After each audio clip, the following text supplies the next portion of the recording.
2020 was a year to remember. 2020 started with a global pandemic, with more and more unearthing as the year went on. The southern border crisis between the US and Mexico, the Black Lives Matter movement, which had loud voices protesting after the death of George Floyd, and further police brutality towards Black Americans. Further news in trans rights, a spike of Asian hate crimes globally, the everlasting issues of an unequal wage gap between men and women, only worsening with women of color, and so much more. Sadly, so many things cannot be pictured, but here are a few examples.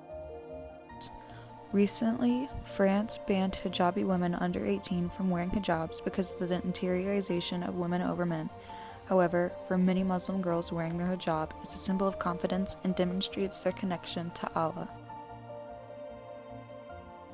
In Mexico, the femicides continue, with hundreds of women dying every year due to murder.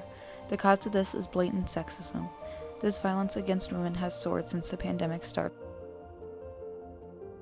In Lebanon, there are an immense amount of problems and suffering amounting from protests that have been continuing since 2019. This is due to unlawful taxes on various daily items and a continuing inflation rate. In China, the government is funding detention camps to try and suppress the Uyghur Muslim minority. It does not end there, as indigenous people across the world continue to have their cultures erased as well. In the US, indigenous people are placed into reservations that are not sufficiently equipped with proper living conditions.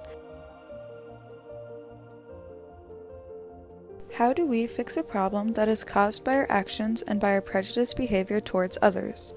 There are multiple different approaches you could take, such as educating someone on these issues so they can better understand what's happening, or find things you can do that will directly go to help people suffering. This could include donating. There is no one way to solve all these issues, however, our website is a great beginning point. This is a mock-up website in which there are multiple features and hyperlinks to learn more about issues going on globally or locally, and about donations for various charities and issues. There's also a menu option to view the effects of our website in helping relieve past issues and how they were overcome. Lastly, there's a tutorial section in order for you to familiarize yourself with the website and to get every bit possible out of your experience. Our team thought a website would be the best choice because it allows even those without personal computers or devices to log onto a local computer, possibly at a library, to help aid in some of these issues. There are many problems in our society, but you can be the one to save the world.